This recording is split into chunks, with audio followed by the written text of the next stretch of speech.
মনে মনে খারাপ কিছু জল্পনা কল্পনা করলে চিন্তা করলে গুনাহ হবে কি না। এরপরে প্রশ্ন হলো, নির্ধারিত তারিখে বিদ্যুৎ বিল পরিশোধ না করলে আমাদের বিলম্ব মাসুল দিতে হয়, এতে কি সরাসরি সুদ হিসাবে গণ্য হবে? মনে মনে খারাপ কিছু চিন্তা করলে গুনাহ হবে কিনা দেখতে হবে এই মনে মনে খারাপ চিন্তার ধরনটা কি। কোন কোন ক্ষেত্রে মনে মনে খারাপ চিন্তা করছেন, পরে গুনাহ তো হবেই না, উল্টা বরং সওয়াবও হইতে পারে। এটা আবার কেমনে? এটা আমি বলতেছি, আগে উল্টাটা বলি। কেউ মনে মনে কোনো মহিলাকে নিয়ে বাজে চিন্তা করলো, কোনো মেয়েকে নিয়ে বাজে কল্পনা জল্পনা করলো, তাহলে তার আমলনামায় এটা গুনাহ লেখা হবে, কারণ সে মনে মনে জেনা করেছে।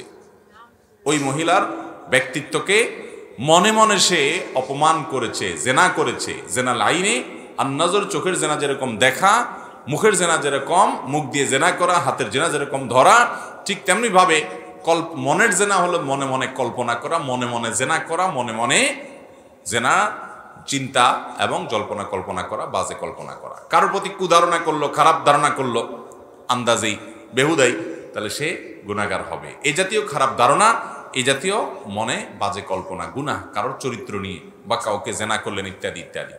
তবে মনে মনে আপনি একটা খারাপ কাজ করবেন চিন্তা করছেন যে আমি অমুক খারাপ কাজটা করব, প্ল্যান করছেন যে করব, কিন্তু কাজটা আপনি করেন না। আপনি একজনকে মারবেন নিয়ত করছেন যে আমি তার উপরে আঘাত করব, এটা তার উপরে জুলুম হবে, গায়ের জোর আছে, এই জন্য তার সামান্য ভুলের কারণে তাকে আপনি মারবেন প্ল্যান করেছেন। আপনি মদ পান করবেন প্ল্যান করেছেন, আপনি যৌতুক নিবেন নিয়ত করছেন, এরকম খারাপ কাজের নিয়ত করছেন।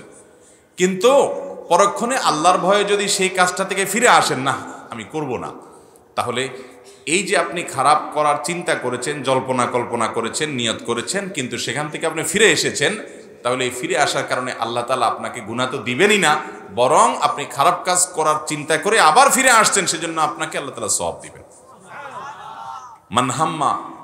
মানহাম্মা বিহাসানাতিন ফালাম ইয়ামালহা, যদি কেউ ভালো কাজ করার চিন্তা করছে কিন্তু করে নাই, করতে পারে নাই, সে তার নিয়ত ছিল সে বছর হজে যাবে, কিন্তু হলো না, কোনো একটা বিপদ আসছে, তো আল্লাহ তাআলা তাকে ওই কাজটা করার সওয়াব দান করবে। আবার কেউ কোনো খারাপ কাজের চিন্তা করেছে কিন্তু সেই কাজটা করে নাই, তো আল্লাহ তাআলা তাকেও সওয়াব দান করবেন, যেহেতু সে খারাপ কাজ থেকে ফিরে এসেছে। আর যদি সে খারাপ কাজ করার চিন্তা করে এবং খারাপ কাজটা করে, তখন তাকে আল্লাহ তাআলা একটা গুনাহ দিবেন, যেহেতু সে খারাপ কাজ করেছে। দেখেন আল্লাহ তাআলা কত আরহামুর রাহিমিন। ভালো কাজের নিয়ত করলে একটা সওয়াব হয়, আর কাজটা যদি করে তখন দুইটা সওয়াব হয়, কারণ একটা হলো নিয়ত করার সওয়াব, আর একটা হলো কাজটা করার সওয়াব। আর খারাপ কাজ করবে সে নিয়ত করেছে, তো আল্লাহ তাআলা অপেক্ষা করেন, আল্লাহর ফেরেশতারা যারা লিপিবদ্ধ করেন তারা অপেক্ষা করেন। এই লোকটা যদি খারাপ কাজটা করে, তাহলে তার আমলনামায় একটা খারাপ কাজের গুনাহ হয়। আর যদি সে ফিরে আসে, ওই গুনাহ লেখা হয় না, বরং সে ফিরে আসার কারণে কি হয়, উল্টা আরো সওয়াবের ভাগীদার হয়। তাহলে মনে মনে খারাপ চিন্তাকে আমরা দুই ভাগে ভাগ করতে পারি। এক হলো যে মনে মনে আপনি কারো সম্পর্কে খারাপ ধারণা করলেন। মানুষের চরিত্র হনন অনেক বড় একটা ব্যাপার, অনেক বড় ব্যাপার। তাহসাবুনাহু হাইয়িনা ওয়া হুয়া ইনদাল্লাহি আযীম, আল্লাহ বলেছেন এগুলো তোমরা তুচ্ছ মনে করো, অথচ আল্লাহর কাছে এটা অনেক বড় ব্যাপার। এরকম কাজ যদি কেউ করে, তাহলে তার আমলনামাতে গুনাহ লেখা হয়ে যাবে। কেউ মনে মনে কোনো মেয়েকে নিয়ে জল্পনা কল্পনা করেছে, ছবি দেখেছে, ভিডিও দেখেছে, ওই মেয়েকে নিয়ে জেনা করেছে, বাস তার আমলনামা কি হবে, গুনাহ লেখা হয়ে যাবে। আল্লাহ আমাদেরকে গুনাহগুলো থেকে বেঁচে থাকার তৌফিক দান করুন।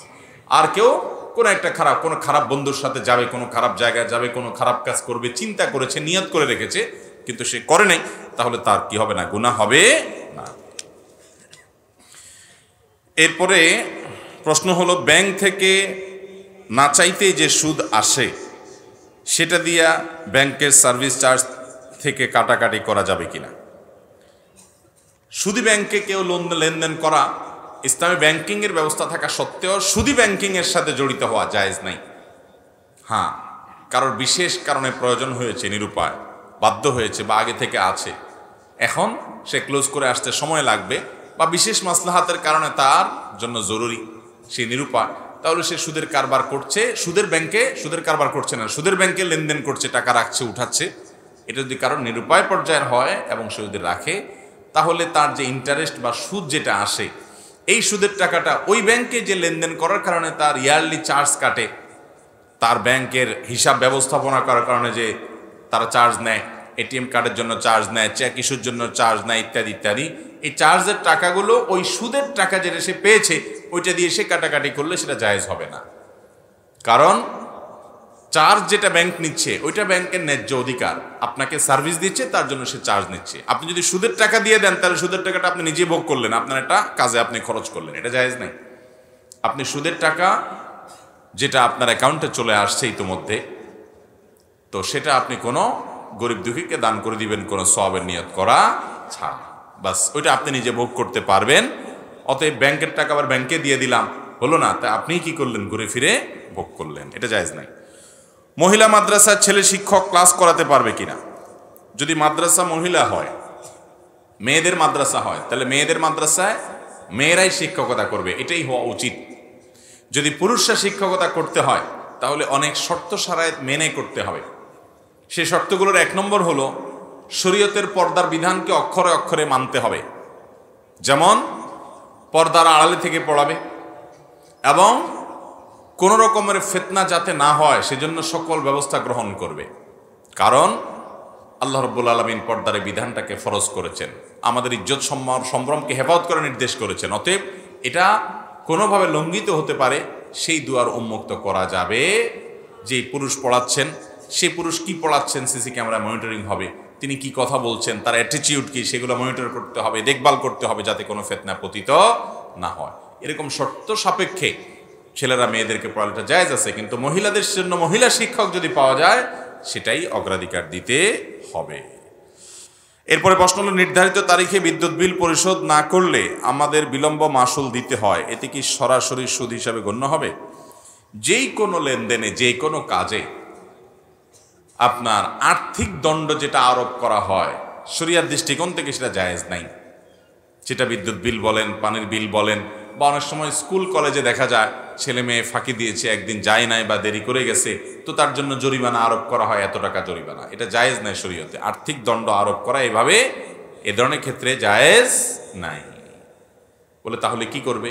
তার বিকল্প ব্যবস্থা করা যেতে পারে। যেমন কথার কথা, তুমি 2 দিন কামাই দিলে তোমার ভর্তি বাতিল, তাহলে ওই যেটা আর্থিক জরিমানা করা হতো ওইটাকে ভর্তি রিনিউর জন্য ফি হিসাবে দিবে, ওইটা জায়েজ হতে পারে।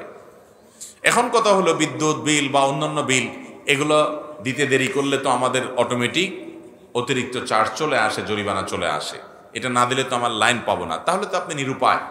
চেষ্টা করবেন সবসময় টাইমলি দিয়ে দেওয়ার, যাতে করে আপনার জরিমানা গুনতে না হয়। ইমানদার হিসাবে যাতে করে ওই গুনাহে লিপ্ত হতে না হয় বা গুনাহের পথ তৈরি না হয়, সেজন্য আপনি চেষ্টা করবেন। কখনো ভুলে গেছেন বা বিশেষ কারণে দেরি হয়ে গেল, তাহলে সেক্ষেত্রে আপনি যদি দেন আপনার গুনাহ হবে না, যেহেতু আপনার হাতে না, আপনি নিরুপায়, আপনাকে বাধ্য করা হচ্ছে এই আর্থিক দণ্ড দেওয়ার জন্য, আপনার জন্য গুনাহ হবে না। কিন্তু আর্থিক জরিমানা নেওয়া এটা এমনিতে কি না জায়েজ নাই।